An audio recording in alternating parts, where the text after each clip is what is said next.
ఇక్కడ బటన్స్ ఉన్నాయి ఇక్కడ.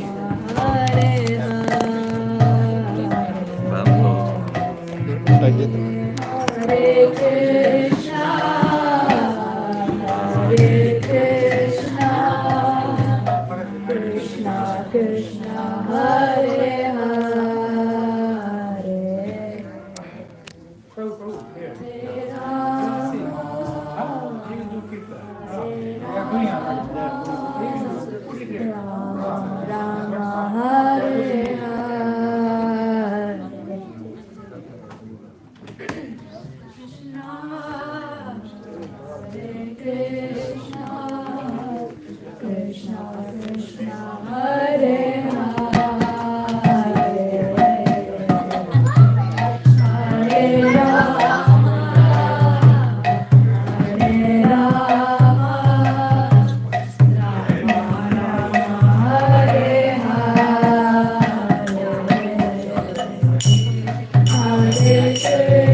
I'm leaving tomorrow morning. Tomorrow morning, okay. Yeah, we've been at Kansas. Okay. Nice to see everybody. Namo Vishnu Padaya, Krishna Krishna,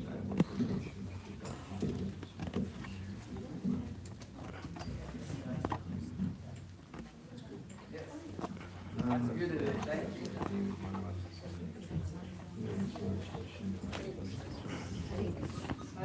Jai Shri Krishna Chaitanya Gauri Nityananda Shri Krishna. We start as the drum roll, and then we'll go into like a slow kirtan.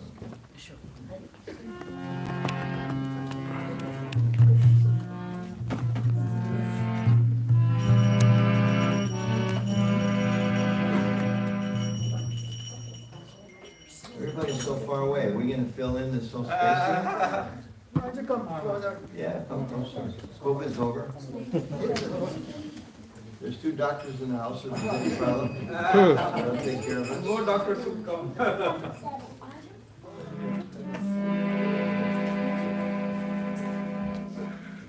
Can you move those chairs closer?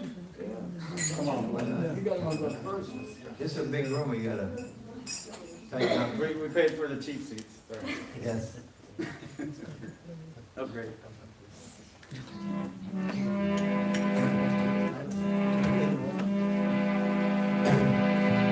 Hare Krishna, Hare Krishna,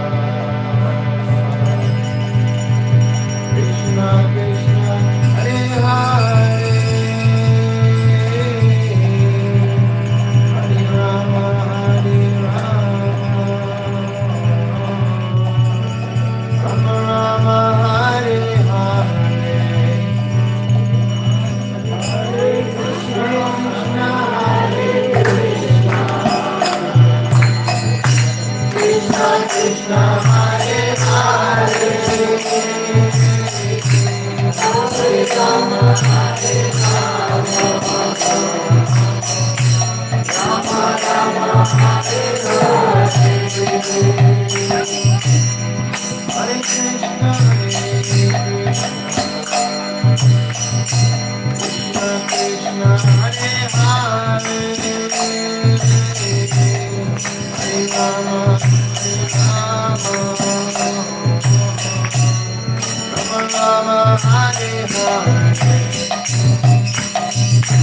Hare Krishna, Krishna Krishna, Hare Hare, Hare Rama, Rama,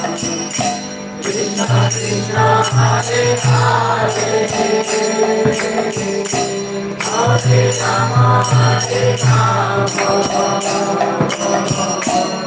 Rama Rama, Hare Hare, Hare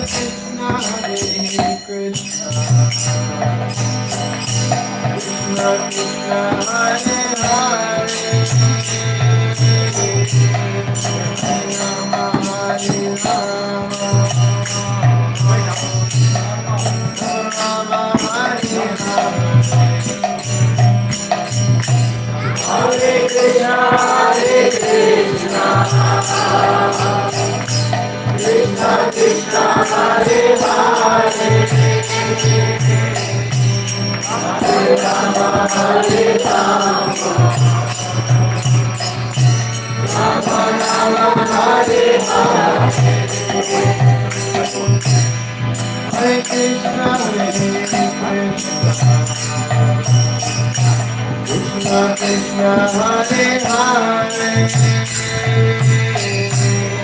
Hare Rama, Hare Rama,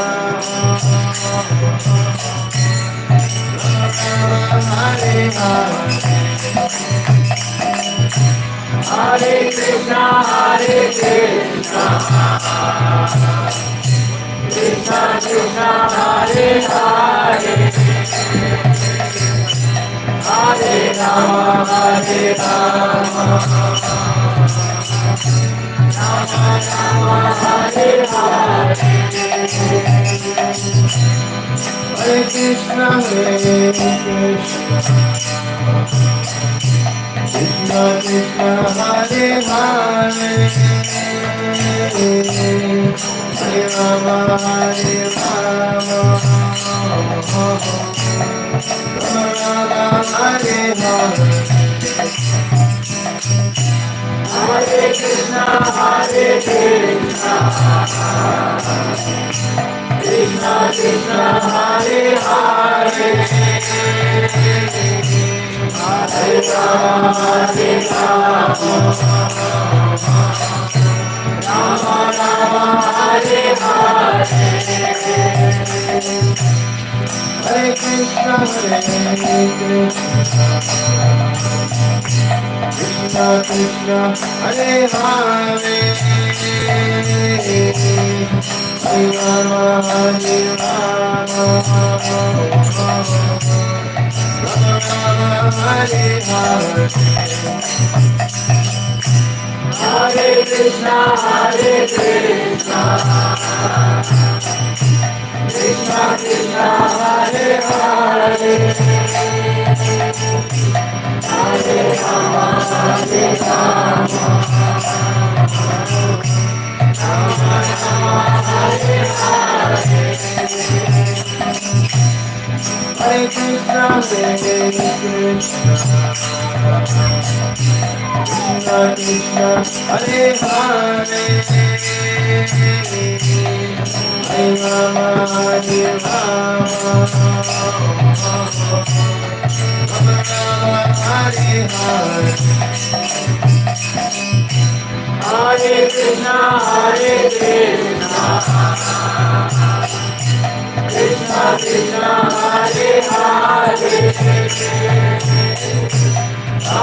Krishna Krishna, Hare Hare,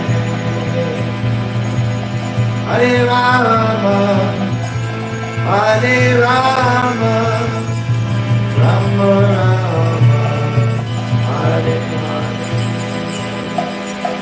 Hare Krishna, Hare Krishna, Krishna Krishna, Hare Hare, Hare Rama, Hare Rama, Rama Rama, Hare Hare, Hare Krishna, Hare Krishna, Krishna Krishna, Hare Hare,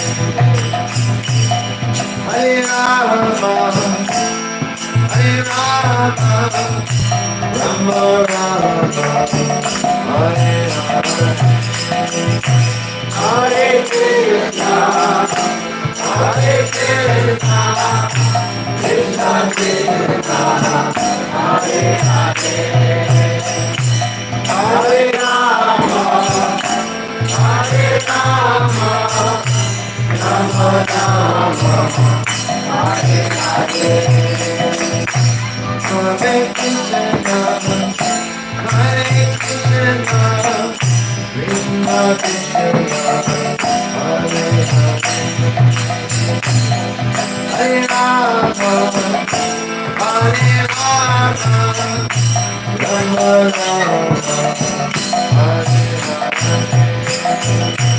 Hare Krishna, Hare Krishna, Krishna Krishna, Hare Hare, Hare Rama, Hare Rama, Rama Rama, Hare Hare, Hare Krishna, Hare Krishna, Krishna Krishna, Hare Hare, Hare Rama, Hare Rama, Rama Rama, Hare Hare,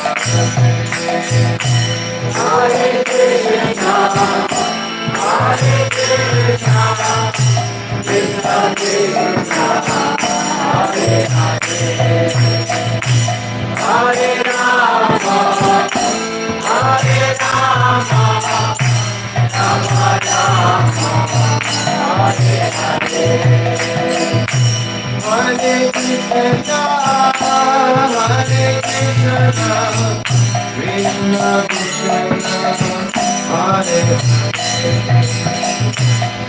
Hare Rama, Hare Rama, Rama Rama, Hare Hare, Hare Krishna, Hare Krishna, Krishna Krishna, Hare Hare, Hare Rama, Hare Rama, Rama Rama, Hare Hare, Hare Krishna, Hare Krishna,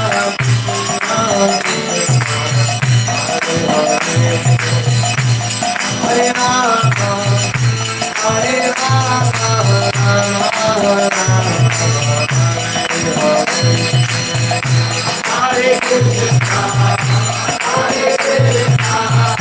Krishna Krishna, Hare Hare, Hare Rama, Hare Rama, Rama Rama, Hare Hare, Hare Krishna, Hare Krishna, Krishna Krishna, Hare Hare, Hare Rama, Hare Rama, Rama Rama, Hare Hare, Hare Krishna, Hare Krishna, Krishna Krishna, Hare Hare, Hare Rama, Hare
Krishna Krishna, Hare Hare,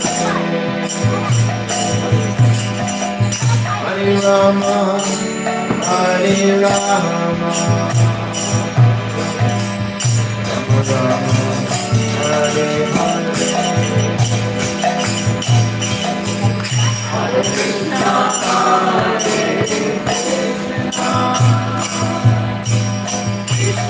Krishna,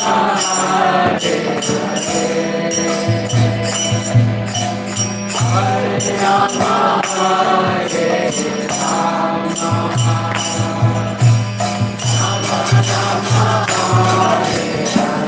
one more, everybody together. Hare Krishna, Hare Krishna, Krishna Krishna, Hare Hare Rama,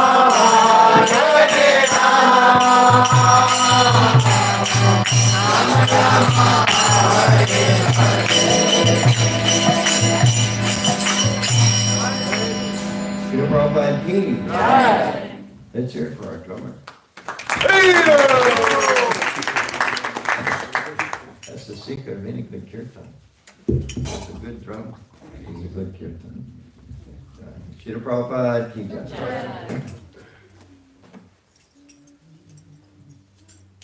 Thank you for the water and the aerobics class both at one time. It was a good stretch. So it's nice to be with everybody tonight. Was with many of you last night. And today we drove 2 hours to Carbondale. Right? 1 hour class and 2 hours back. 2 hours back. So we hope they got something out of it. It was worthwhile for us because we got some galoptimans. Hopefully it was worthwhile for the students that were there. And then tomorrow at 2 o'clock, Yes. can we invite anybody who wants to come and who hasn't seen, anybody hasn't seen the new temple, or if you want to see new property, later to be temple. Have you seen it? No. Can you come tomorrow? Yes. Should we meet there or meet at the We'll meet there. Lindo temple? Where should we go? We'll meet there at New Town. You know that everybody knows the address? Yes. Okay. We'll send that. Big property. Big property. And when I first saw it, I thought, who's gonna mow that lawn? He's laughing. Look. You already have somebody's already being volunteered. I don't know if he's volunteering. But then today just learned, right, that the former owners, they left. You said, how, what kind of lawn? Yeah, it's a riding lawn. A riding mower, worth like $3,000 lawn That's the mower. other. Extra perk. They like us. Yeah. You saw it, you found it, you saw it there? Sarkanti and Prabhu went there. And you saw the lawnmower. Is it a working lawnmower? Is it We'll functioning? test it tomorrow. We'll check tomorrow, okay. That's a good idea, so that's special. Thank you for the lemon and the water, it looks great. So I was thinking today, maybe we'll read what I was thinking about last night. Add a little bit from the Bhagavad Gita, Krishna's words. And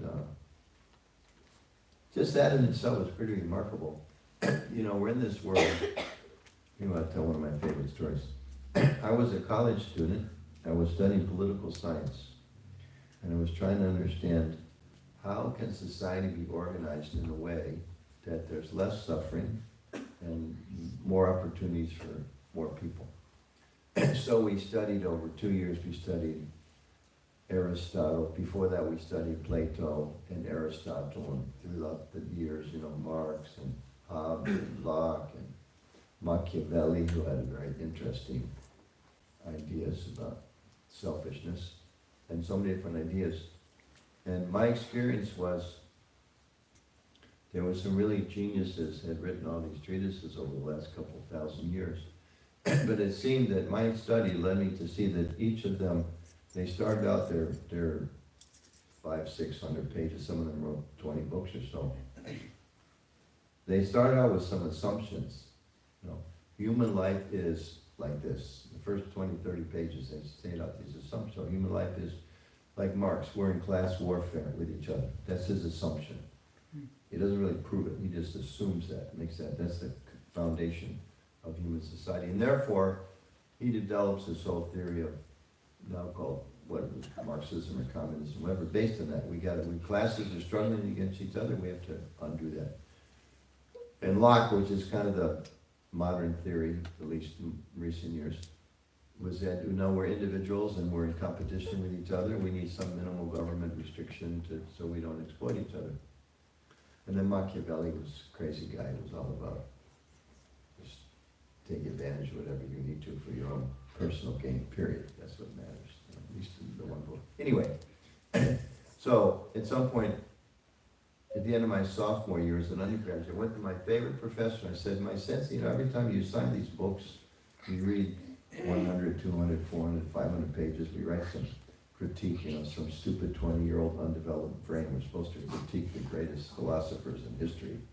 That's in itself kind of strange.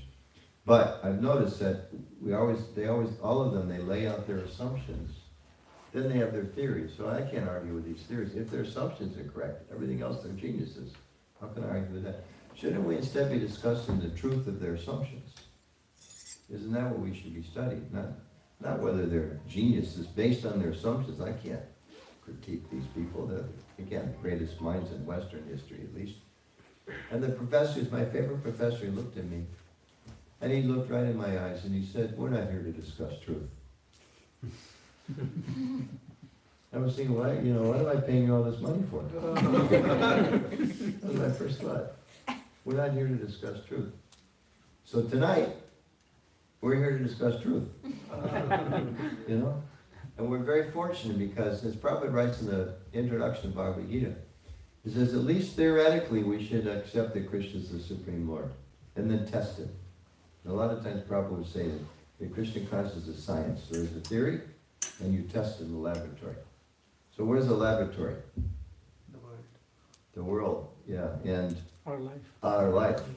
Our life is the laboratory in the world. So Krishna is giving some theory, we can say, for those that aren't convinced, and we all maintain some level of doubt until we're completely purified. There's some question or doubt. So Krishna is laying out some understanding, and then he asks us to, practice it, see if it makes sense, see if it rings true. So just in that sense, we're so fortunate that here we have a book that claims, and we develop our conviction based on our study, is a book that claims the Supreme Divinity, the source of everything, the source of all the houses and all the planets and all the birds and the beasts and different species in the universe. Just like from your house this morning, you see more stars, at least that I see from mine. I was reminded there's a lot of stars out there. You can't see very many because you saw them. This whole huge cosmic thing comes from a person, theoretically, and he's speaking to his devotee to help him get out of a mess, like an unbelievable, complicated mess, and how he can transcend that, how he can get through it, and not get caught up with basically the suffering that he's experiencing, that he's facing. And we have the opportunity to hear that conversation. And that's pretty phenomenal. When you think about it. It's very phenomenal. And not only a chance to hear that conversation, but a chance to apply the same teachings in our lives, and in theory again, achieve the same results that Arjuna achieved, which is absolute conviction. He says at one point, I don't doubt you're the Supreme Personality of Godhead.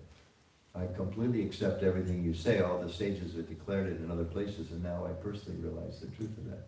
So that's the potential that is given by reading Bhagavad Gita. So I was going to read from chapter 15, great title, The Yoga of the Supreme Person. There's a lot in this chapter, but I'll just choose a few verses starting with, I think, text 7.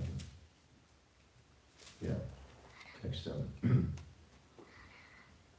So I'll just read this one. I'll read the Sanskrit, then the English, and I'm going to read a few verses and then come back and read part of the purports.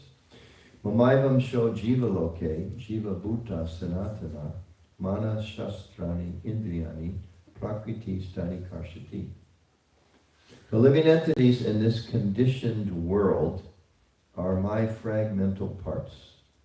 Due to conditioned life, they are struggling very hard with the six senses, which include the mind. And the second part of his statement there, we look around from our just observation of the world, there's no doubt that one's true.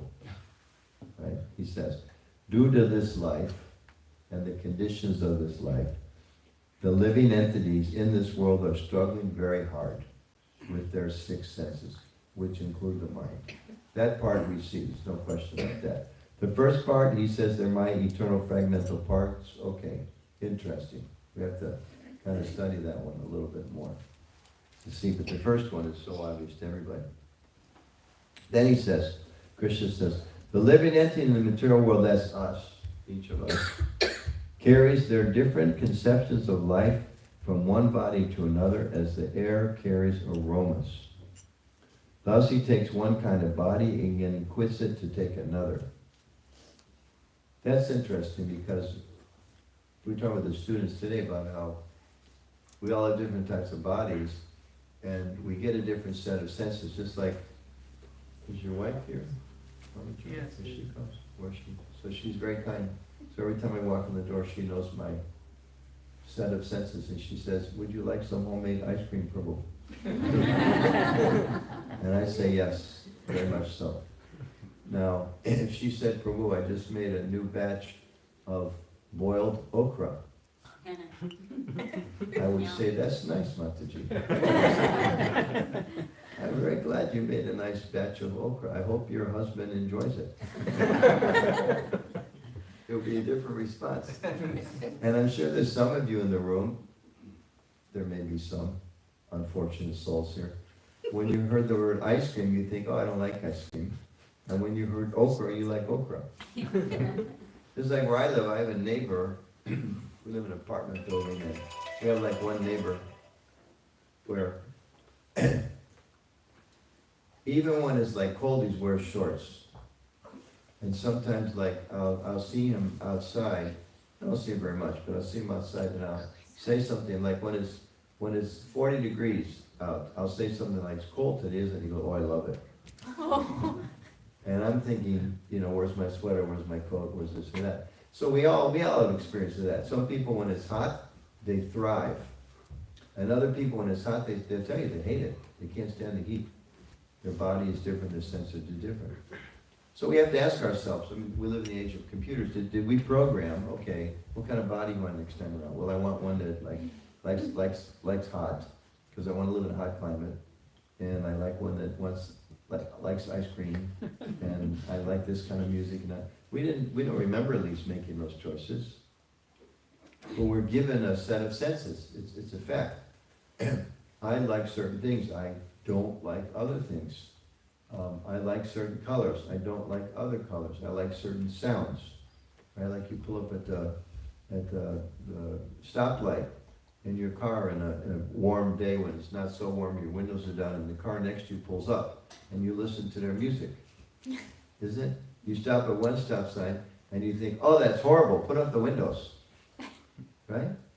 And the next time it's like, oh, that's such a nice sound. That's such a nice sound. But somebody else in the car on the other side is thinking, oh, that's a horrible sound. And we live in a world where people spend their life's energy pursuing what satisfies and describes here. We'll actually read the next verse.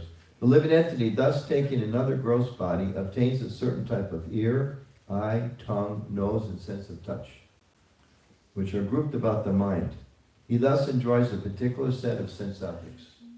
So because we have a particular set of senses, nose, eyes, tongue, sense of touch, certain things we touch and it's like, oh, that's pleasurable. And other things we touch and that's painful. We don't like it. We want to push it away. And in this world, living entities like ourselves that don't understand that we're beyond the body, they spend all of their time pursuing what brings some pleasure to this, whatever senses they have, or avoiding the things that are unpleasant. And they think that's what life is all about. You need help, Anji? No, we are good. Thank you. Sorry. Thank you for waking everybody up. Sorry. Sorry. No, until you hit those spots together, somebody were dozing off. It was very good. So, couple more verses. Krishna then says, the foolish cannot understand how a living entity can quit his body, nor can they understand what sort of body he enjoys under the spell of the modes of nature. The one whose eyes are trained in knowledge can see all this. The endeavoring transcendentalists, that's us, right? We're endeavoring to be transcendentalists. We're not transcendental now, but we're trying to become transcendentalists. He says, who are situated in self-realization, we're working towards that. We're trying for that. We're praying for that. Endeavoring transcendentalists who are situated in self-realization can see all this clearly. For those whose minds are not developed and who are not situated in self-realization cannot see what is taking place, though they may try to. So, here, then Krishna goes on to explain about how all the opulence of the world comes from him, the splendor of the sun, the splendor of the moon, the splendor of fire. I'm seeing with there he really reveals to Arjuna now, okay, now I've explained how the soul is stuck in the body, but please understand I'm transcendental to all of this opulences you see around the world are coming from me. So he explains clearly, he says the yoga of the Supreme Person. So here Krishna is very kindly, he's revealing all of this knowledge to us, this information. And I was thinking, actually, Brahmachari Prabhu very kindly took a wrong turn the other day. And we drove by a casino twice that we had no reason to drive by that casino, other than I could include it in my talk tonight. What's the name of that casino? Hollywood? Hollywood Casino. They have a big sign outside, right? There was this famous, popular book and then later movie. I think it was Eat, Love, Pray. Yeah, those three things. So outside the casino, they I don't know how they didn't get sued, but they say eat, love, play. Don't pray, play. And and literally cars were lined up trying to go inside. I was surprised. I mean, there was not a traffic jam, but there was a long line of cars. It was like 5 o'clock. It wasn't 10 o'clock at night. It's Water Passion time. It was a different time. It was completely crowded with that. And actually, it's very sad for a lot of reasons. One, they're all excited. Eat, love, play. I'm going to go play. But actually, it should say eat. Their sign should say eat, love, be played. Because that's what happens. Come on in, sucker. There's famous circus man, I think it was Fields, what was his name? Who said this? W.C. Fields, who was a big circus guy. He said there's a sucker born every minute. Right? That was his theory. I think that was Maya's direct incarnation. Another one, there was a Bible. Okay. They asked him, what are you looking for? He only said, I'm looking for a loophole. Oh, yeah, that too. Yeah, that too. So, eat, love, be played. And I might have given this example before, but certain things stick in your mind. I lived in Las Vegas for a while. We had a little outreach center there. And they had big billboards. Like, play our slot machines, 97% return. Which sounds phenomenal, because you think, the bank gives me 3%, maybe 6%, maybe I make an investment, I get, if you get 20% return, that's phenomenal. So you think 97%, wow, that's great. But they're just twisting it. Because what it really means is for every dollar you give them, they give you back 97 cents. And they call that play. So I give you $100, you give me back 97. I give you 1,000, you give me back whatever it is, 907. They keep 3%. And we used to have to, sometimes people, when we were selling books there, and sometimes people would give us like, what do they call the fake money? The little coins? There's some name for it. Bitcoin. No, that's the new form. That's the new form. Mana pala? Chips, right? Chips. You cash in your chips. So people would like you ask for a donation, you like a chip. So we'd have to go into the casino. So these innocent young brahmacharis, we never went alone because you're afraid you wouldn't come out again. So we walk in for like at least two of us to just try to go right to where we wouldn't go off and just save all the chips. You got a big pile, you go tournament. But it's all designed like there's bells and whistles going off. And it's a fact. You put in $100, they give you back 97 and like that. So they take advantage of people's gullibility. And according to Gita and other traditions, eat, love, pray. Pray is the most important part, but they take that part out. So it's actually very sad. So the Bhagavad Gita is this beautiful discourse, this dialogue between Krishna and Arjuna. And Krishna, we know he's playing the role of the charioteer of Arjuna, demonstrating so many profound things about the nature of the Supreme Personality with his devotee. But Arjuna is completely distraught. He's completely disturbed because of the phenomenal difficulty that he faces. And all of us, we have to admit, although we are devotees, we've been practicing maybe 1 week, 1 year, 10 years, 20 years, 30 years, 4 years, 50 years? 50 years? There's still challenges, right? You brought up that question last night. There's still challenges. We may be devotee, we are devotees, we still face physical challenges. Some of them are really tough. We still, people that are dear to us will pass away unexpectedly. Devotees still have car accidents. Just recently, this 2 couples, right? 80-year-old people, they were on their way to New Vrindavan. They drove off a cliff. And I learned later, they not only drove off a cliff, they were there for some time. They didn't die instantly. They found them later sitting outside the car. But it was such thick brush they couldn't find them. So who can explain, So the idea is that we can't think that we won't face similar challenges, right? We're going to face problems in this world. Krishna inspired that one singer to whoever the songwriter, write something Krishna conscious. Okay, I beg your pardon, I never promised you a rose garden. That's a country song a few years ago. Right? I beg your pardon, I never promised you a rose garden. So this world is just like Arjuna. We will also face, or we also do face, difficulties, and some of them are quite tough. And in Arjuna's case, and ideally, and I'm sure in all of our cases too, Arjuna was right. He was the good guy. He and his brothers, they were the good guys. Duryodhana and the others, they were the bad guys. But Arjuna was bewildered because he could only see that this is a lose-lose situation. There's no good is going to come out of this. So Krishna spoke this whole Bhagavad Gita just to alleviate the suffering of Arjuna. And at least in theory, he left the Bhagavad Gita as the secret to us to also alleviate the suffering in our life. It's like the secret code, how to alleviate the suffering. And he never says there won't be suffering. In the very beginning, he says happiness and stress are going to come and go, right? He doesn't say that in the 18th chapter. Arjuna, surrender to me. Oh, and before we go, you still will suffer.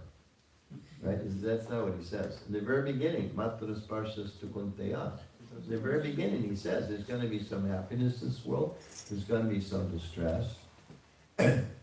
And a materialistic person, as we learn in these verses, thinks, well, if I can just arrange things nicely so that my ear is happy, my nose is happy, my tongue is happy, my eyes are happy, my sense of touch is happy, then everything's fine. But of course, when you try to do that, things change in the world. The world doesn't always do that. Okay, whatever. You find the perfect situation. You go to the perfect beach, the perfect temperature, the perfect water, the perfect this, nobody's else there. The sun's going to go down. Right? Even if you could find, which you won't find. But even if you could find, the sun's going to still go down. So it's a mixed bag. And Prabhupada explains many places in the Bhagavad Gita, human life actually begins when one inquires, so why are these difficulties there? And then we're understanding if we take shelter Krishna, that we will actually transcend these things. So the reality is it's described, Arjuna never really forgot. He is a pure devotee, but Krishna made him forget, so he could speak the Bhagavad Gita for us.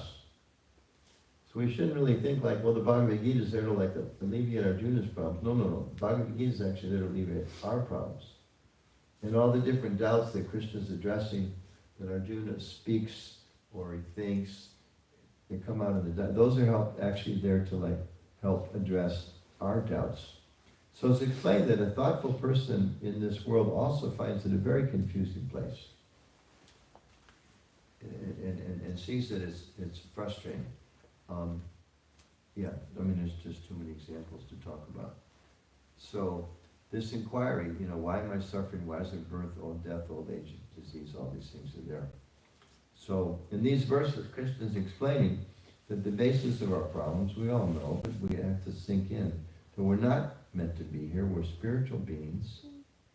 And in order to become free from difficulties, we actually have to become pure inside from the tendency to want to try to enjoy the material world. It's just as simple as that. It's simple. Why are we here? Because we wanted to be. How do you get out? Quit wanting to be. Very simple process. How do you do that? Well, that's the process. The best process is given as bhakti. And we understand that Lord Chaitanya especially came in the sage to give the process of chanting the holy name. And I personally don't have so much realization of this, but I have some faith. Just like Prabhupada in his, when he was in the Boston Harbor, and he wrote his beautiful prayers, and he said, I actually have no qualification, but I have faith in the holy name. So I was thinking, I don't have much faith I have no qualification, and I don't have much faith in the holy name, but I have faith that he has faith in the holy name. You can see that. I mean, what he sacrificed to try to share. So if he has so much faith in the holy name, I should have some faith in the holy name. And if he says this is going to purify me, and we all experience there's some purification comes. But if Krishna explains and Prabhupada explains that by this process we can actually weed out all of the tendencies in our heart that keep us here, then we follow that process. And it's described that we're all pleasure seekers. It's not that, there are some philosophies that say, we had a friend, maybe I told this story when I was here before, but a friend was a Buddhist professor at the University of Colorado, and he used to invite us to come to his classes and speak about Krishna, and we had him over for dinner one night. And we were having a nice conversation, philosophical conversation, and we just asked him one point, so we understand Buddhism, you believe in reincarnation, right? He said, yes. I said, but you don't believe in the soul, right? He said, yes. I said, so what's reincarnating? If there's nothing that's eternal, if there's no consciousness that's really that's going from body to body, what is it that's actually reincarnating? And he said, his answer is, Buddhist professor, been practicing Buddhism for many, many years, teaches it, said, that's a very good question. That was his answer. And there may be some things in our philosophy we also ask about. It's like, hey, that's a deep thing. Maybe that will come later. You'll understand more of that later. But this is a pretty simple, important, basic foundational process. What is it that's reincarnating? So, in these verses, the depth of our problem are explained how we're living beings living in this material world. We're actually spiritual because we're identifying with the body. We're thinking that satisfying the senses will make us happy. And therefore people are chasing so many things. But Krishna is telling Arjuna, telling us that we need to get out of these misconceptions. That's the real goal of human life. To cleanse our mind and to, as Prabhupada said, when he went to London, maybe the first time, so many reporters were there, they asked him, why have you come here? He said, I've come here to teach you what you've forgotten. So in one sense, that's why he went to London. That's why he came into the material world. That's why he came to the West.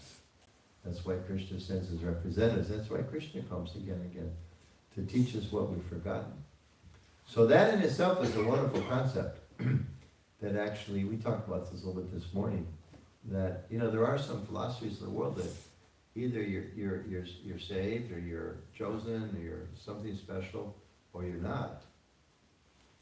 And our philosophy is so much more reassuring and so much more gracious, really, because our understanding is that every living being has a connection with Krishna. It's not just made up. This is Krishna said it in the Gita so many thousands of years ago.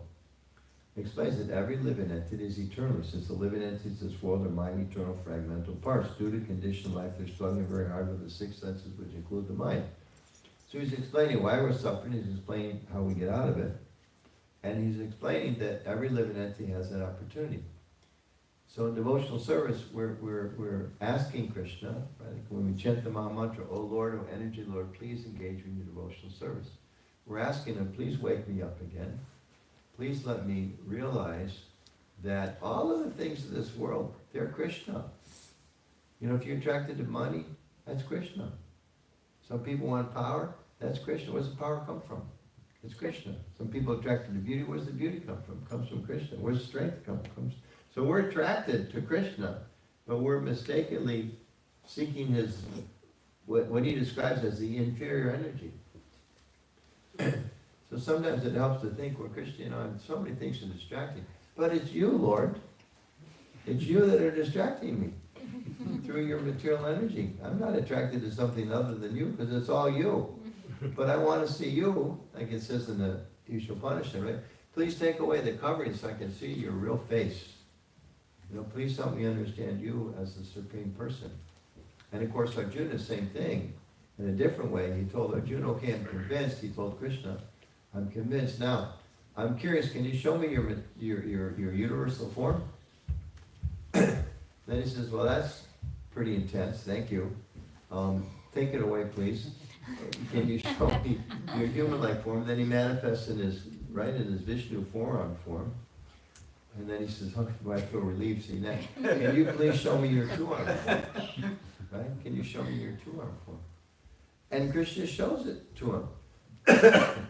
Which is, it's quite phenomenal that our understanding of the Supreme, all-powerful Lord draws pleasure out of showing himself to Arjuna, interacting with Arjuna in the way that he wants, that we see these pictures, there's no paintings right here, but we see, Mother Yashoda chasing baby Krishna, and we all know the story, he lets himself get caught.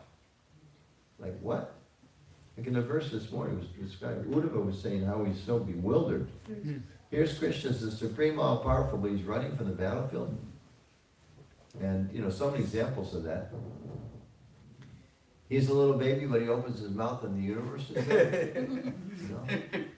Putana comes to kill him, puts poison on her breast. He sucks her breast, takes out her life there, and accepts her as his eternal mother. Huh? Right? Somebody tries to poison me, I don't want you with me forever.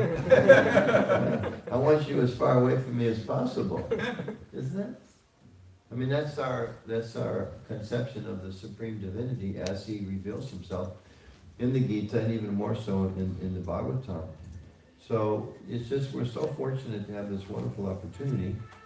We should try to take advantage of it as best we can, and realize that we actually gradually realize that we are spirit soul. We are, just like sometimes I had some little realization a couple years ago. A lot of times we say, I'm angry. And I realized I should change that. It's not I'm angry. I'm feeling anger now. I'm not angry. I'm so disturbed. I'm not disturbed. I'm spirit soul. I'm experiencing being disturbed. I'm feeling disturbed, I'm lusty. I'm not lusty. I'm pure spirit soul. I'm feeling lust now. I'm feeling anger now. I'm feeling envy sometimes. I'm feeling bitter. I'm feeling afraid. I am afraid. No, I'm not afraid. I'm Krishna's servant. Look, Prahlad, he wasn't afraid of anything. Because he knew when he had realization Krishna was going to save him, right? All those who saw the movie, it's phenomenal. He's just, Om Namo Bhagavate Vasudevaya. He's completely undisturbed. So I'm not afraid, just I'm feeling fear. And even though I'm feeling fear, I have to take shelter of Krishna. I'm not successful in the sense of material measurements. I'm experiencing some success by the grace of Krishna. I'm not failing. I'm a spirit soul. I may be experiencing some temporary failure. I'm going to experience failure and success and happiness, just all those things Krishna says. But in the middle of all that, if I reawaken my connection with Him, then my life's successful. According to the Gita, and according to all the great acharyas, just like Arjuna says that Devalana, Sita, and Vyas, they all declare you the Supreme Lord. So in the same way, they all declare that if we just focus our minds on the Lord, then these other things can go away. Other distractions and disturbances. So Rabindranath Prabhu would like to say that all of us were born into this world with a God-sized hole in our heart. And we're trying to find different things to put in that hole that will maybe fill it, whatever it is. Love, friendship, money, influence, prestige, whatever, status. Downhill racing on a ski slope, going to Aspen at Christmas. Whatever it is, we're trying to fill that hole. And we try different things again and again and again and again. And by the grace of the Vaishnavas, we're actually able to kind of have an honest discussion among ourselves and with ourselves that all these other things we're putting in our heart, they don't work. And in the material world, the fact is just go for it, right? If at first you don't succeed, try again. I mean, that's like, what a stupid mantra, If at first you don't succeed, try a couple more times, but if it doesn't work, start thinking that maybe there's another purpose to your life.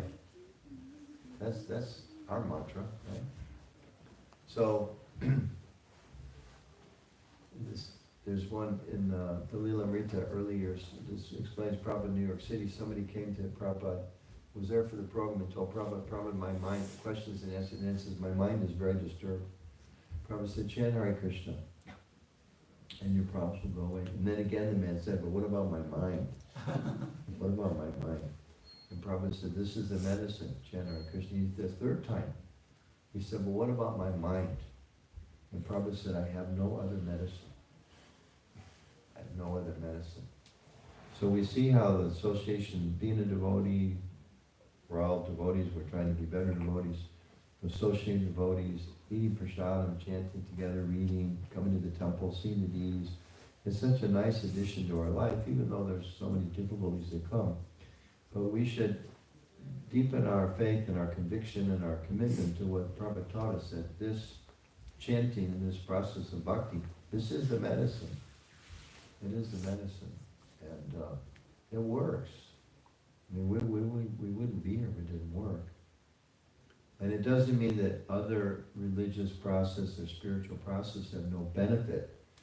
Sometimes we meet people that think like that. I mean, this is something else I kind of learned over the years. Sometimes you guys probably all the time, you go out and meet, like say, we live in a predominantly Christian country, so you meet a lot of people, Christians, a lot of them have just become Christians, and they're really, and they're serious.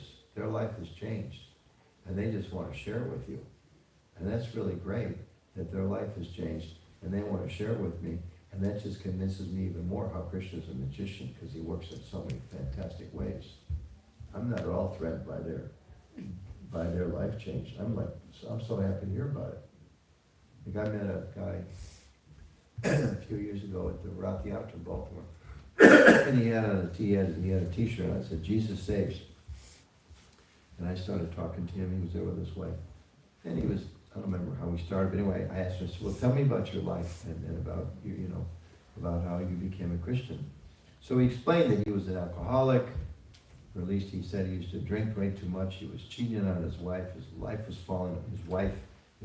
falling apart. And somehow he hit bottom and became a Christian. And it changed his life. And now he stays with his wife, and he doesn't drink, and he doesn't smoke. And it's like Memorial Day weekend. The guy's downtown telling people about Jesus. He's not going to the bar. He's not doing this. He's not doing what everybody else is doing. But he's out there telling people about Jesus. I was telling him, this is fantastic. I wish there was more people like you. And He's got deep faith in an experience that he had that's brought him closer to Krishna. So, hallelujah. You know, our job is not to like shake his faith. No, that's not, you know, Krishna consciousness. You have to chant the mantra like, hey, Krishna changed his life in a certain way. That's fantastic. He's working in so many different ways. This Buddhist professor, maybe he's got a few things that we would consider shortfalls in his philosophy. But his life is committed to practicing and trying to help people be a little more spiritually focused. So we can deeply appreciate that, and we can draw inspiration for that in our own practice of Krishna consciousness. See, wow, he is in everybody's heart. You know, sometimes you meet like these guys are the most mature distributors of Christian consciousness in North America. But sometimes you meet like young, new devotees, new Krishna devotees, and they're trying to like share Christian consciousness people. And it's almost like they think like, I'm the first person that ever approached them about Krishna. It's like, well, no, actually, Paramama's been there a long time. Paramama's been there a long time, and he's working on that. And now he's brought them to you, and if you treat them right, maybe they'll take the next step. I'll end with this story, beautiful story. You may have heard it before. I believe Adi Purusha was a newer devotee, a new Vrindavan. He was serving Prabhupada by kind of guarding, you know, the cottage where Prabhupada was staying up late, translating his books. He was walking around late at night, 1, 2 o'clock in the morning. Started to rain, so he came underneath. There's kind of an open garage or something like that. And you can still hear Prabhupada translating. And then he stopped hearing Prabhupada translate, and then he looked, and he realized Prabhupada was like inside the door. So he paid obeisances, and he said, you know, Srila Prabhupada, is there some service I can render? Because obviously Prabhupada came to ask him to do something. Prabhupada said, yes, you can go where I cannot go. Middle of the night, 2 o'clock. Not a senior member of the society, just somebody they thought was trustworthy, and they tapped him to help be there for Prabhupada. Yes, you can go where I cannot go. And this part I'm not clear. I have to check out. He either was thinking or was asking, but Prabhupada, you've been everywhere. Where's it you haven't been? You've been somebody, you know, you've been to Paris, and you've been to all over India, and you just came from Italy, and you're going to go to LA and Hawaii, and then you're going to go to Japan and so many places. Where have you not been? Prabhupada said you can go into the future. And you can show the people how much Krishna loves them by how you treat them. You can show, or maybe he said, you can prove to the people how much Krishna loves them by how you treat them. So that's really a big part of our service to Prabhupada. That's an instruction for all of us. Because this is today, now this is the future. You know, these kids, they're going to have a future when most of us are long gone. Hopefully they'll also carry this idea. We go into the future. So we're here now, this is the future. So Prabhupada's asking us, please interact with other people and help people understand Krishna. Invite them to the temple, go out on Harinam. We're going to go tomorrow night. Right? Yes. Go out on, we're going to have a big Harinam party tomorrow night. Go out on Harinam, chant, distribute books, distribute prasadam, and be kind to people. Help them understand how much Krishna loves them by how we treat them. So that's a wonderful duty, isn't it? So that's our duty to do. So we'll stop. Any questions or comments anybody might have? We had some really deep questions last time. I was getting nervous. I thought if they go any more deeper, I'm going to have to just say I have no idea, but I was able to try to answer a couple. I think here, Prabhu.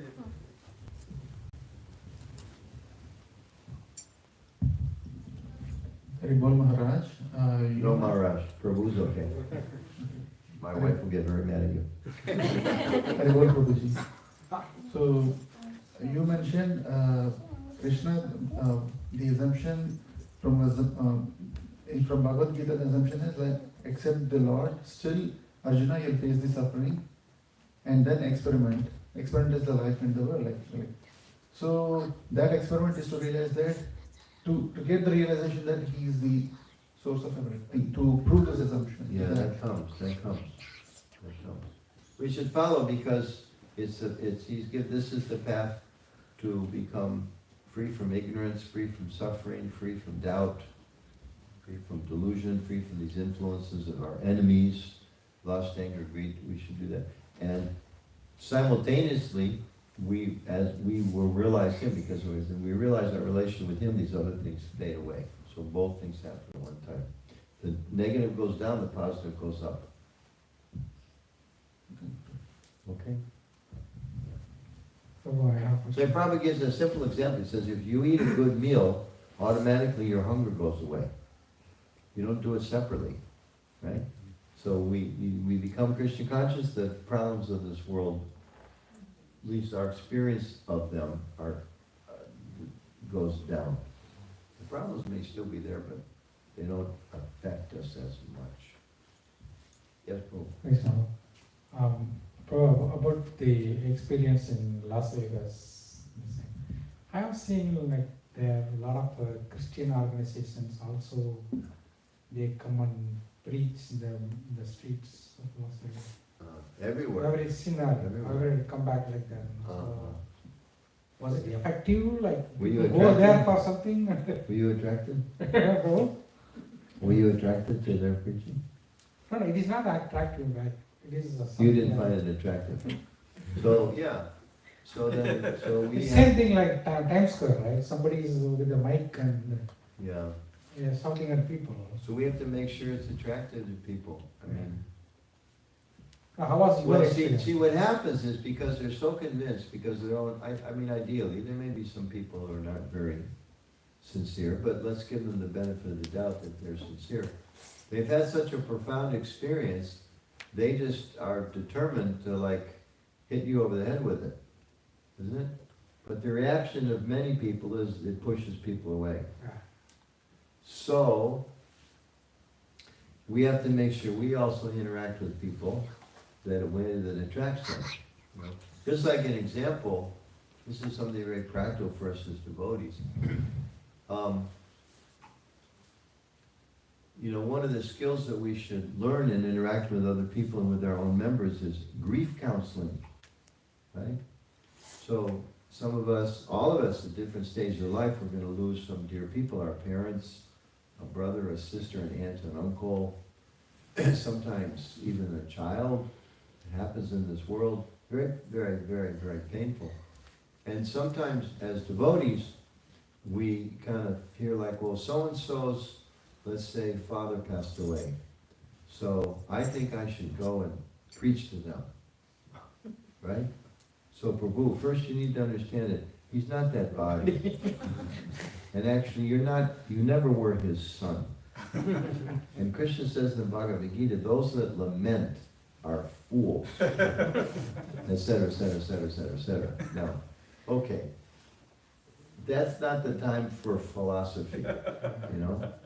That's the time to give comfort. And, you know, I think there's some word like, Latin word for comfort or something means like to stand with, or to sit with, to be with that person. So, you know, as devotees too, I mean, there's even stories Prabhupada got, like there was a telegram, I don't remember all the details, Prabhupada got a telegram one time, his sister had died. And, you know, he expressed some, you know, there's some compassion, some concern. And, you know, there's a lot of, we have to study all of Prabhupada's life. So philosophically, okay, none of us, we're not the body, this and that. But still, if, you know, we commiserate, we want to offer some support. And a lot of times, it means just being with, you know, being compassionate. You know, someone says, well, you know, I lost my father, I won't look at you now because I don't want to wish anybody ill event. Somebody says, I lost my father, okay, well, he's not that body, blah, blah, blah. Or we can just be with the person. Tell me about your father. You know, when somebody's passed away, there's some loss. A lot of times by speaking about it, it makes you feel better. You remember that person, you remember a relationship and all those different kind of things. It doesn't mean we're forgetting Krishna because we're thinking about him until body. I mean, who gave us our father? Who gave us the mother? Who gave us the son, the daughter, you know, they're Krishna's gifts. And according to our karma, maybe those relationships are better or not so good. But still, as a devotee, that's part of being Krishna conscious, is he's given so many gifts. And when we lose something, I mean, I have this very old car, and I've had it for 21 years, and it's getting to the point I'm gonna have to say goodbye to it pretty soon. And I was actually thinking, I'm gonna grieve the separation from this car, you know? But I was just kind of watching, I was thinking like, yeah, just because it's been in my life for a long time, you know?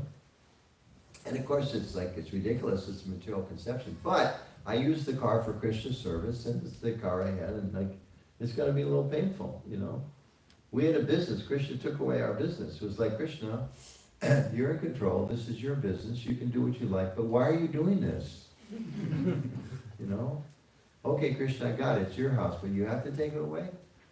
You know, like, I mean, and we go through, so even when there's experiences of loss, we should, of course, try to remember Krishna, but also be empathic with each other. So the same way, the point, when you meet this person who's preaching some philosophy, is it being done in a way that people can take the medicine? Like they talk about doctors, right? How's his bedside manner? You know, and you hear stories about somebody's a doctor, he's a great doctor, but he or she, the way they deliver it is so bad, nobody wants their treatment. Right, so how good is that? Isn't it? I'm sure you have people in the hospital that, you know, everybody knows, like, that doctor, nobody likes him. You know, right? It's just human nature. So the same way, we have to make sure that, like, I'm preaching to you. Am I preaching to you to help you in your moment of your time of grief, or because it makes me feel better to preach to you? Am I preaching to people to give them Krishna consciousness because I have some sense of compassion, desire to help them, or just because, you know, I want to feel holier than thou? Because the Christian that feels I'm better than you, you're not going to be very attracted to. So the same way, we should be enthusiastic to distribute the message of Krishna, but it should come from a place of this really helped me, and I really hope I can help you. Thank you. Yeah, okay. Is that all right? Well, best to the Sankirtan. Not recently. Now what? Not recently. Not recently? It's been so hot. So, Yeah, sometimes the material world makes it tough. Any other questions or comments? Yes, bro. I was going to say about, are you appreciating the Christians? I remember this one girl, the black-bodied girl, and I'd see her on regular occasions when I come back from the airport. She'd be either on the Metrolink or getting off the Metrolink or getting on. And all the time she would sing, Jesus, Jesus, Jesus, nonstop. I said, wow, that's better than me, you know. She's chanting God's name.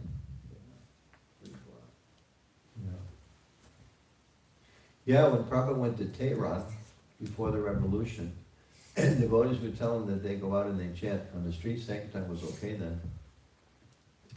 And they, I think, as they described it, sometimes they chant Krishna's name, sometimes they chant Allah, or they say sometimes people chant Allah.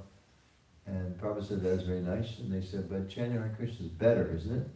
And Prabhupada said, why are you trying to make me sectarian? That was his response. Why are you trying to make me sectarian? So we should also not be sectarian. No.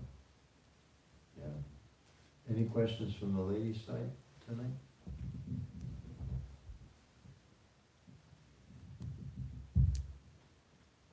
Okay. Okay, Hare Krishna Prabhu. She had a really good question last night. It was like stump the speaker question. Sorry. No, it's good. I told her I confirmed with another senior godbrother today. I happened to be talking to him, he said, yeah, that was the right answer. I was like, okay. Thank you. I was thinking about that situation you were talking about the grief thing, because I also went through like that situations.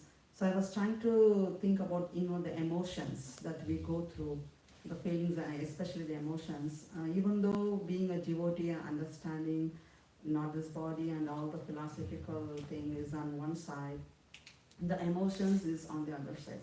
So on all other times, this philosophy overwhelms or it overpowers and takes us directing us.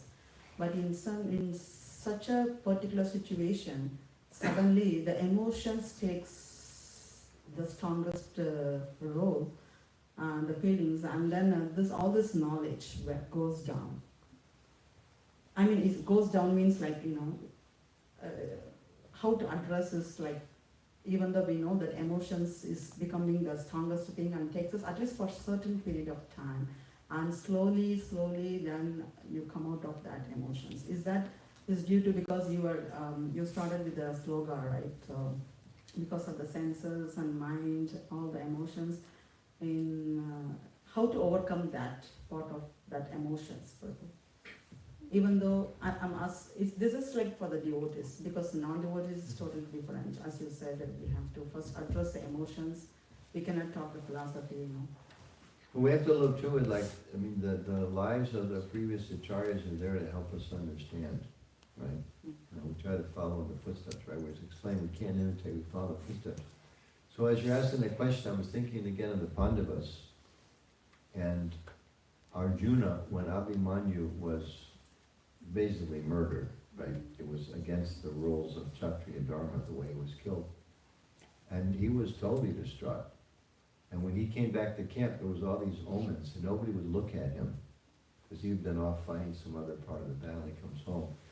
And then, when he went into the tent, all of his brothers were there. He was wondering, how come Abhimanyu's always there to greet me when I come home and all that.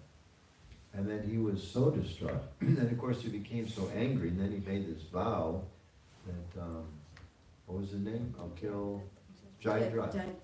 Yeah, right, Jayadratha. I'll kill him before the sun goes down, or I'll take my own life. And Krishna chastised him. He said, Arjuna, what are you doing? What did you say that for? Duryodhana's got spies in the camp. He's going to hear this, and they're going to make it like exceedingly difficult. So it wasn't like Arjuna didn't feel, compassion and tremendous grief and anger and bitterness and everything that was brought in, but he didn't lose his Krishna consciousness in that moment, right?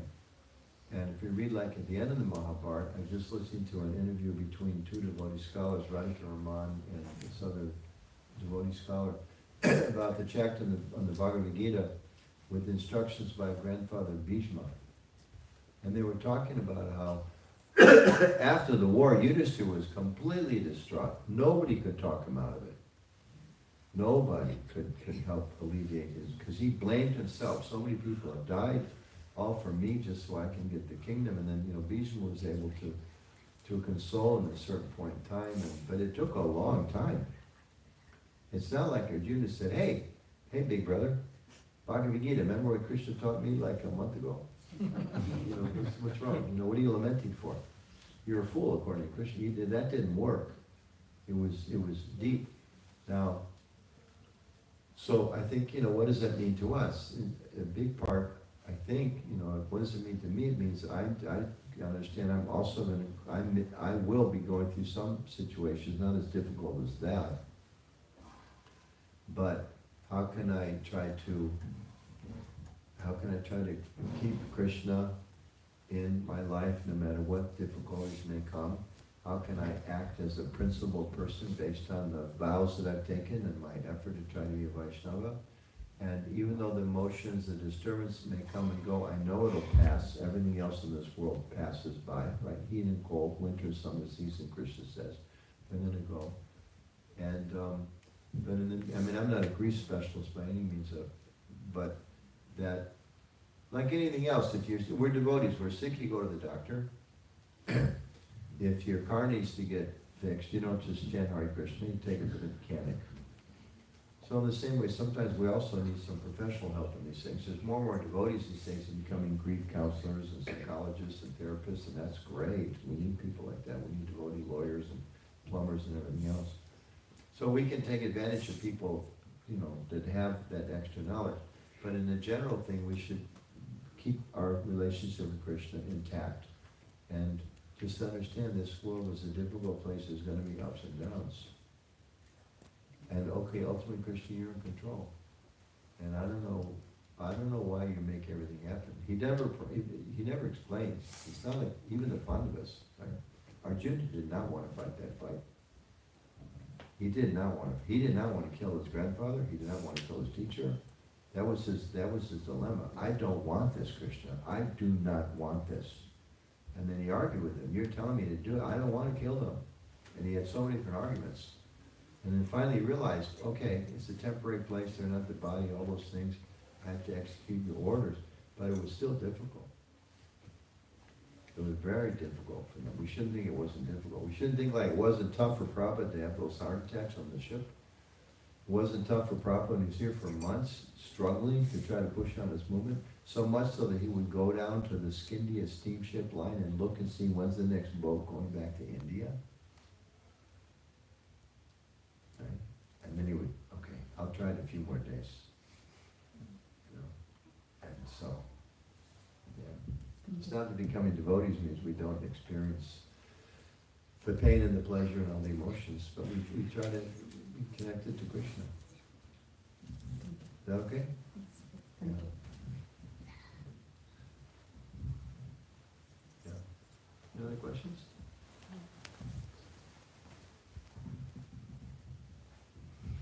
Hare Krishna Prabhuji. While we increase our time in Krishna consciousness, do our thoughts increase or decrease? Is it? They get purified. I think some people, that's a good question.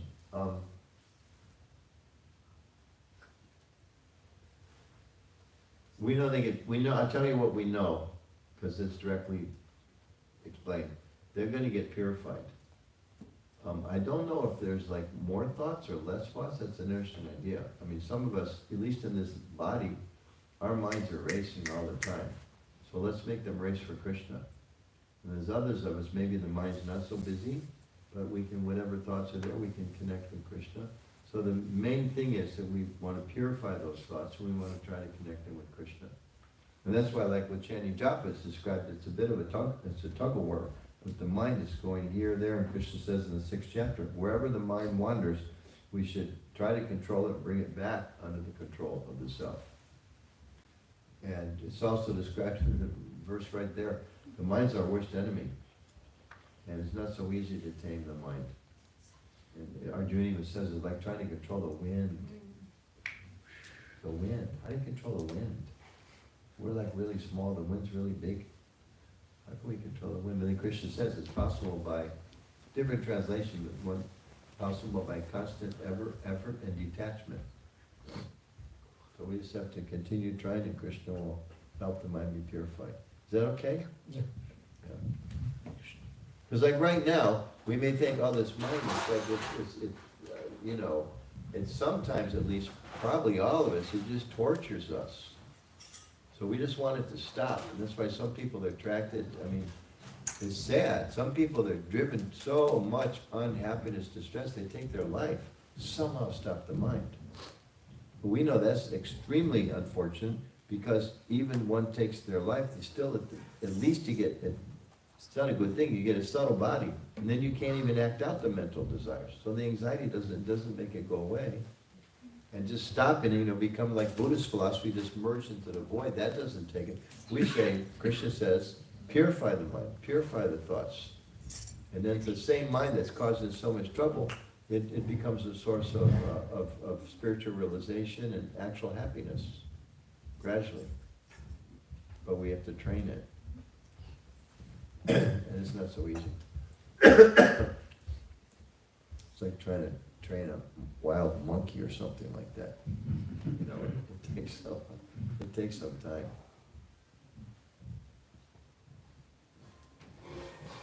Yeah. Any questions over this side? There's still banging pops upstairs, so I don't think they're ready for us. Chant Nrsimha to Veena Mataji. Prabhu Veena. Yeah, question? Please. Hare Krishna Prabhuji, Dandavad Pranam. Prabhuji, I was just wondering, when we say mind is very flicker, it just goes all over the place. Right? All over the place. So, and it says then Krishna says bring it back to me. So I was just wondering, how about like will it be the same wherever the mind goes? Put Krishna there. You know, if mind is going towards movie, put Krishna there, and then if Whatever works.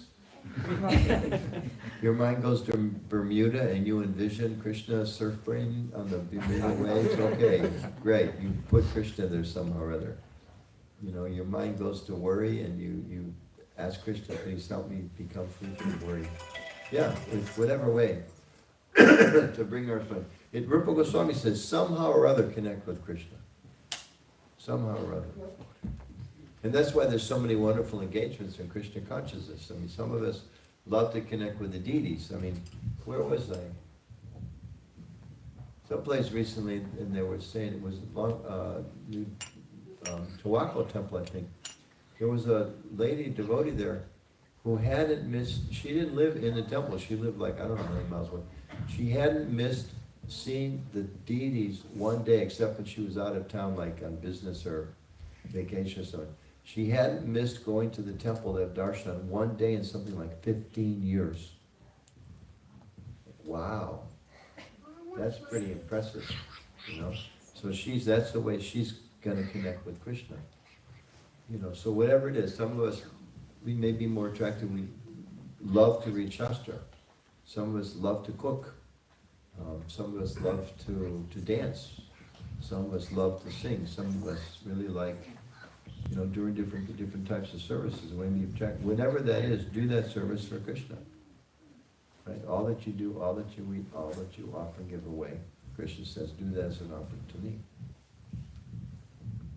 Is that okay? Yes. Somehow put Krishna in there. Thank you.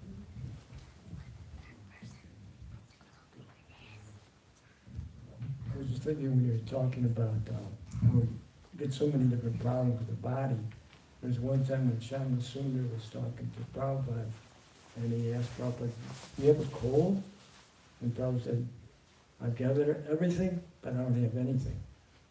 You know, it's, I think one word he said Prabhupada was almost always sick.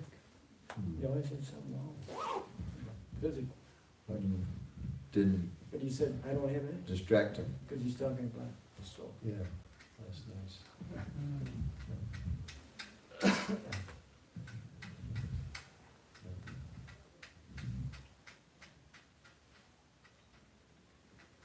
Any other questions? Yes, Prabhu?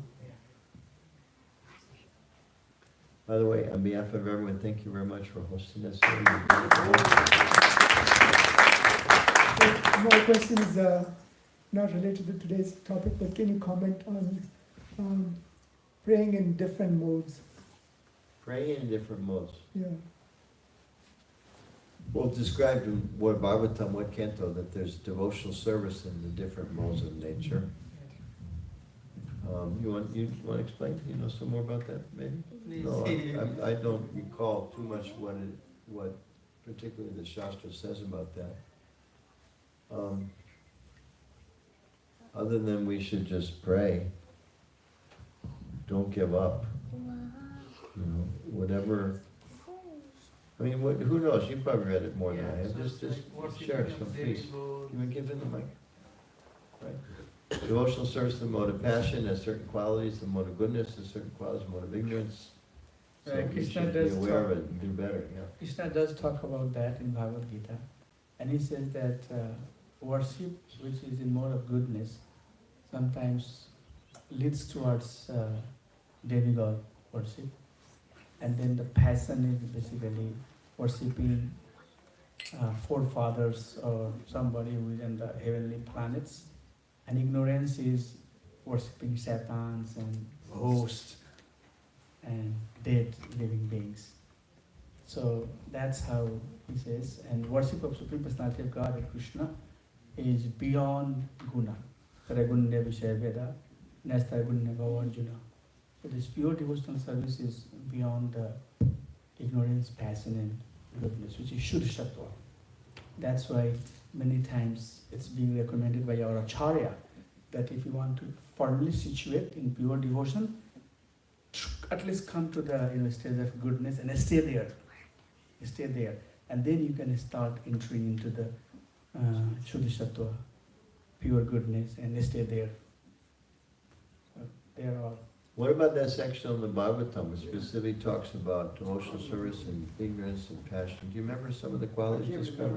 This is good. I can't remember, but I know what you're talking about. You remember what canto that is? I can't remember. It's there, it'd be good, some homework for us, some of us. 11th canto. The description is there, there's an devotional service. In like, I remember devotional service in the mode of passion, one is envious of other living beings, etc. 11th canto also Krishna Udavita talks. Yeah.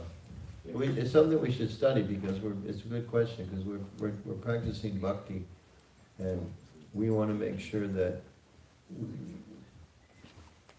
it's described so Who much. wants to say something? Yeah, please. Jump Sarah is in the third canto. Third canto. Okay. Uddhav Gita also talks about, Krishna talks to. Yeah, that's what I'm thinking. Buddha Eleventh Gita, canto. yeah. Yeah. So I'm sorry, I can't explain No, more that's about okay. that. Yeah, it's very good. We should look at that.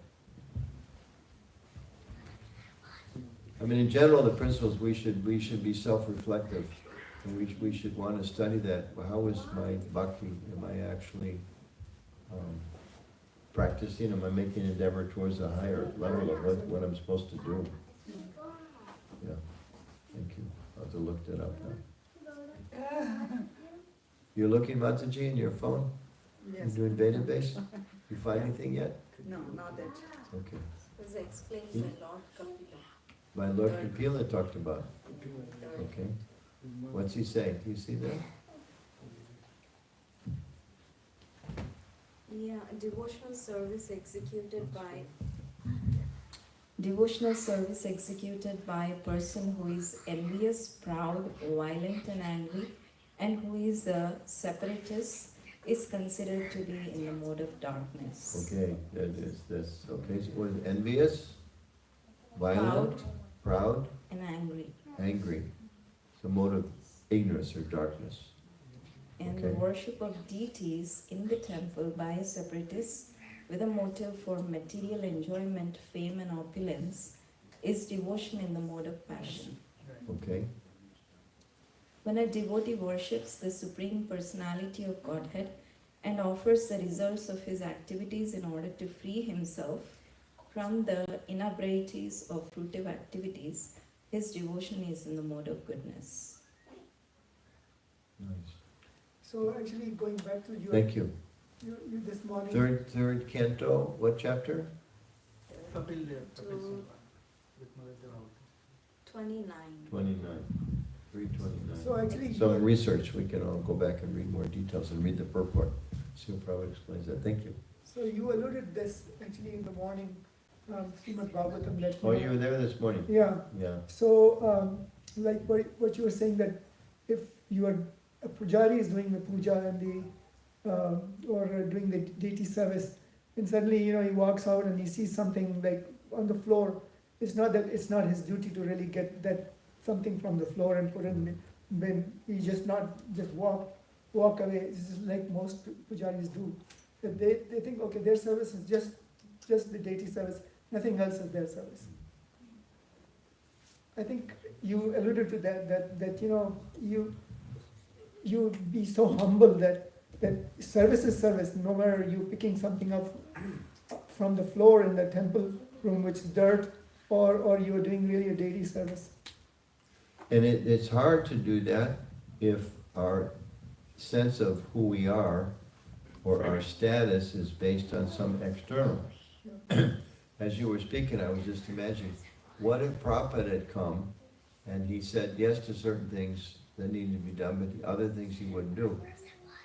What if Prabhupada had said, well, I'm a sannyasi, I can't marry couples. Yeah.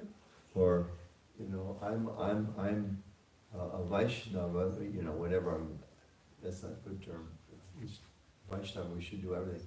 But if Prabhupada says, I'm a certain class of person, I can't do certain services. What if Prabhupada had not been willing to stand in line to take the shower?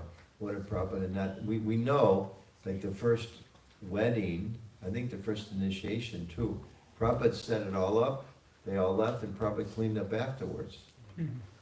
Now what if Prabhupada said, I'm not going to clean up, I'm the guru. I can't clean up, I'm, like to use the modern expression, I'm out of here. These people have no faith, they have no knowledge, they have no appreciation of who I am. I'm 50 years older than them. Forget it. I'm not going to keep bending and bending and bending. What if Prabhupada said, I'm not going to bend anymore? There's one letter Prabhupada wrote. I don't know what devotee, but go back and look it up. Prabhupada wrote, he was answering these questions. Yeah, do this, do that. This sounds good. Thanks for this report. And regarding your problem with so-and-so, please try to tolerate them the same way I tolerate you. So what if Prabhupada hadn't tolerated? Isn't it? You know, sometimes we may think, well, this person drives me crazy. Well, what if my guru, what if Prabhupada, our founder, Acharya, hadn't tolerated me or people like me, and where would we be today? So, you know, I mean, the example that's set, it's a pretty high example. We have to try. Yeah. And that's again, in the practical, just like we fight our mind when we're trying to chant japa as best we can, we should also fight our mind when it says, well, it's not my job to pick up the trash. Why should I pick up that paper? So-and-so's supposed to do that. Why should I do it? That's what the mind says. Intelligence is say, because I'm a devotee of Krishna, this is an opportunity to serve Krishna, so let me do it. Right? Yeah. Why should I be nice to this person? They were not nice to me. Well, because I'm a Vaishnava, I'm supposed to be kind to everyone. Right? Why should I share nice words? They never say anything nice to me. Why should I say something nice to them? Because I'm a Vaishnava. Right? I have a different judgment. I choose to not act according to the impulses of my body and mind and senses. I choose to act according to what Krishna wants me to do. I mean, that's like, wow, that's wonderful. That's what we're meant to do in this life. Most people, we just read, and then we'll stop. We should go upstairs. Do you bring prasad here? We go upstairs? Or? We'll bring it down here. Okay. So most people, I mean, according to the Bhagavad Gita, most people, they're acting on the urges of their senses. And some people have urges to be nice, and some people have urges to be cruel. And some people have urges to be selfish, and some people, they're all acting under the influence of their body. And we're learning, and we're trying to act under a higher principle of devotion to Krishna, and gradually becoming stronger, that we can say no to the lower impulses and say yes to the higher instructions and guidance that's coming from the Lord. I mean, wow. That's exciting. You found another section? Yeah, so right now you're talking about the senses and mind, right? Okay. So Lord Kapila was saying in this text 25, 32, Canto 3, the senses are symbolic representations of the demigods, and their nature inclination is to work under the direction of the Vedic injunctions. Their natural inclination. Yeah, as the senses are representatives of the demigods, so the mind is the representative of the Supreme Personality of Godhead. The mind's nature duty is to serve. When that service spirit is engaged in devotion service to the Personality of Godhead without any motive, that is far better ever than salvation. So I find it like very connecting to you. Very nice. So we want to change this. Oh, one more. So when we say without any motive, You want to chant the Shiva first? Okay. Can what, harmonium? Okay. There are a few devotees Right. who asked me questions. Okay, a few more questions. Then we can give her the harmonium. Yes, bro. so when we say without any motive, Without any selfish motive. There's always motive. There's always some motivation. There's always some impetus, some desire to be fulfilled. And pure desire is our devotion, our love for Krishna, Guru, spiritual knowledge, the Vaishnavas. So there's always some motive there. But in this world, motives are mixed. Sometimes they may be more selfless, sometimes they're more selfish, and it leads to so much conflict. So we aspire to endeavor in such a way that our service is selfless, that is for Krishna, and understanding that if we're actually serving Krishna, automatically we're going to be serving others because they're parts and parcels of Krishna. You can't say, you know, you love someone and you kick their dog. Can you do that? You know? You say, I like you, but I hate your kids. You know? You can come to my house for Bishana, but don't bring your husband. It's like, wait, it's a package, right? It's a package. So if we're learning to awaken our love, or if we aspire to have love for Krishna, we have to gradually at least act on the platform that we care for his parts and parcels too. Thank you. Hare Krishna. Hare Krishna. Hare Krishna. I really appreciate the point you bring out, how to see the people as a different faith, rather than seeing them lower, them and us, we are better, and Devanand Prabhu also shared. So I really appreciate that point, and it reminds me of Bhakti Vinod Thakur. He mentioned that how to see people in different faith to strengthen our faith, and Devanand Prabhu spot on spoke about that. So my question is this, and this is, I think, is very important point, because sometimes, especially in initial stage, when the people, devotees go to PDST, pure devotee syndrome, at that time they tend to Pure be... devotee syndrome. Yeah, so at that time tend to be... Heard of that, huh? We are better than others and our philosophy is the best. I mean, it is best, but how we put it is very disconnecting between with the society or people of the faith. And I feel this very... It's not only that my faith is best. Yes. That my book is best. Yes. My God is best. Yeah. The bottom line is, I am best. I am best. Exactly. It's just projection. Yeah. So, and which bring bad name to our ISKCON institution sometimes, because people get burned out and disconnected. So, you've been in leadership positions. My question is this: is there any consideration, like especially like when somebody is getting initiated, there are criteria now that you have to go through Guru Disciple course, all these things. And I feel this point is very important to connect with the people in general, or respect people in general. Is any consideration to inculcate this point so that devotees behave like a devotee, is like don't make a levels with the other people, but appreciate what they're doing it and... Yeah.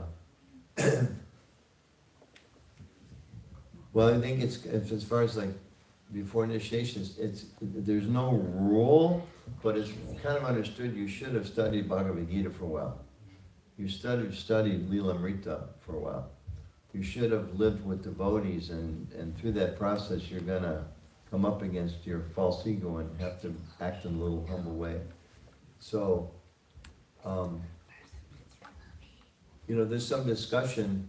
We know this, ISKCON's only been around for next year 60 years. And Prabhupada said in his 7 purposes, the first one is to systematically propagate spiritual knowledge to society at large, and correct the imbalance of values, and thus promote real peace and unity in the world. So we're still kind of developing our systems. There's one scholar, Tom Hopkins, who passed away 2 years ago, and he said at this Harvard conference, ISKCON's 50th anniversary, he said, you need to develop your systems. He was speaking mostly theology, because they need to. So we need to kind of still develop our systems. And I mean, like a few years ago, there wasn't a disciple course. That's a new thing. Right. And then we realized, I mean, you know, the leadership of the movement realized, hey, there's people getting heavy recruitment and later regretting. So we have to, like, put our foot down, kind of a thing. And there was an official statement a few years ago clarifying that Krishna is the deliverer. Because like some of these, what are labeled, it's a strong word, but deviant philosophies, Prabhupada is the deliverer, and how can any other guru compare to Prabhupada? So therefore other gurus can't be gurus because you need Prabhupada. But our philosophy is Krishna is the deliverer. And he works through the founder Acharya, he works through the Diksha Guru, the Siksha Guru, the holy name, Prasadam, the Kirtan, the deities, the books, service. I mean, he's like so merciful, he's got his different energies are working to help deliver us. Of course, Prabhupada's preeminent position is there for all of us as our founder Acharya, that we can never forget that or minimize that. But these kind of things becoming more and more clarified. When Prabhupada, in his last days here, there's a pretty famous story. He called for Giriraj Maharaj to come in the middle of the night. His message, a servant came up, said, Prabhupada wants to talk to you. And he came down and paid his obeisances, and Prabhupada was very quiet and was not speaking very much at that time. And then Prabhupada asked him softly, he was just laying in bed, and he was left, I think, just a few days later. And he asked him, will it go on? And Giriraj Maharaj answered something like, well, if we're sincere and if we chant and like that. And Prabhupada responded, And then he said, organization and intelligence. And Giriraj Maharaj stayed for like a few minutes more, and then he understood that's what Prabhupada's message was to him. And then he paid obeisances and left. So, Krishna is ultimately pleased by our devotion, dedication, and our founder Charya said we have to be organized and we have to be in organization and intelligence. Yeah. So we have to be intelligent, we have to be organized. And sometimes you get too organized, people go away. If you're not enough organized, people don't come. Right? And like Prabhupada sometimes would criticize disciples, don't be overly intelligent. I mean, there's a funny story. HG Anuttama Prabhu, Prabhupada was having darshan with a lot of, I think, just devotees, and he was giving some instruction, and somebody came and passed out some prasadam, and then Prabhupada chastised HG Anuttama Prabhu because he said something to the effect, Swami, you're a senior disciple, you don't wash your hands as you take prasadam? How muchi this is, and he criticized him. So a little bit later, same day, half an hour later, so the room filled up with guests. Prabhupada's continuing to talk. HG Anuttama Prabhu is one of the disciples that's there. And then they brought prasadam. So everybody got prasadam. So Maharaj is thinking, yeah, okay, I learned first time around. I'm not going to make this mistake again. So he left the room and he got a pitcher and a bowl of water. And he's like walking through this crowded room. And Prabhupada chastised him, what are you doing? Why are you disturbing everyone? Right? Same thing, after you ate something, you gotta wash your hands. And here he's trying to help people wash their hands. Why are you disturbing everybody? Time, place, and circumstance. There were sometimes devotees would ask Prabhupada a question, and Prabhupada said, that requires a little intelligence. Right? And a lot of times intelligence comes by making mistakes. I mean, I'll share something I personally observed. When the GBC adopted what is now the Guru Training Seminar, okay, there was some concerns about, right, what kind of message does this send? I mean, shouldn't somebody be, serious enough, a devotee, trained sufficiently that we don't have to have like a special course for that? And the conversation came up, there was one person who had been acting as a guru and had terrible fall down, did all kinds of bad stuff.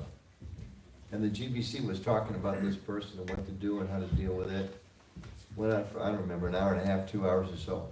And then I was supposed to give this presentation about the Guru Seminar, GBC vote about we're going to put this in place and you can't be a Diksha Guru with it if you haven't taken this seminar. So we had an hour and a half discussion about this particular person.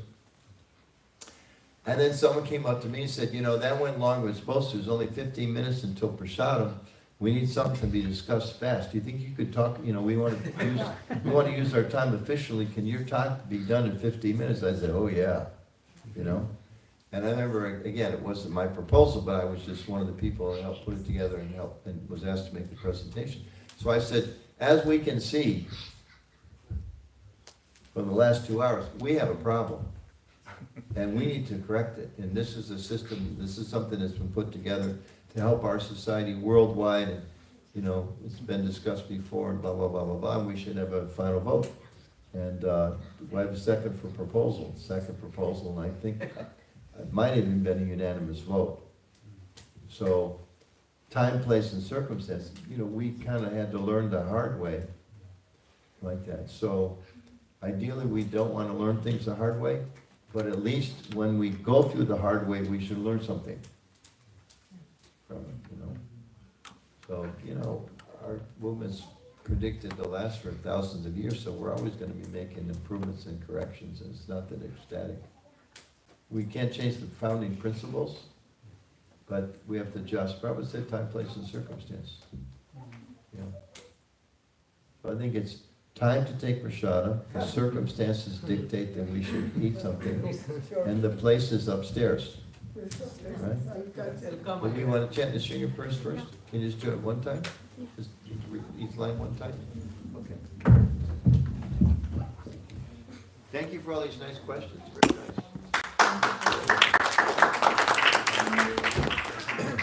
So it's good for all of us, it's like we come together as devotees and we discuss these things. We have questions, or we have experiences, or we have some challenges, or something we don't understand, so we discuss it amongst ourselves, and we get deeper understanding. Okay, now you're going to hear it. Your time to answer all our questions. That's also This is going to be a New York, Brooklyn version of the Sringadev prayers. There's our New York, Brooklyn shirt on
Hare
Hare Krishna. Thank you, Prabhu. It's been a long day for you. Bhagavatam class to Carbondale, back and forth, and patiently answering all our questions. Taking a long time. Thank you very much. Please give a good round of applause for. So tomorrow, again, it's going to be a packed day for Prabhu probably, but tomorrow morning. We're going to have Mangla Arati at the temple. Everybody is invited to come. Starts at 5 a.m. And Prabhu will be giving a Bhagavatam class from 7:30 to 8:30 on Kunti prayer, one of the verses from the Kunti's prayer. At 2 o'clock, for people who haven't been to the new temple site, Prabhu will be there visiting the temple site. If anybody else is interested and have not been there, please make it there by 2 p.m. 2 p.m. to 3 p.m. is the new temple visit in Overland. If you don't have the address, let us know. We can give you the address for the new site. And evening, it's Harinam. Harinam in Delmar Boulevard at 6:30 p.m. So all our devotees every week go there. So Prabhu will be there. So if more people are there, it will be more merrier Harinam. So please try to be there. It's about an hour and a half. Meet at the Chuck Berry statue. So that's where we start, and then we'll go around there. Thank you, Prabhu. Hare Krishna. Thank you so much to Atmanand Prabhu and Radhi Mataji for being the host.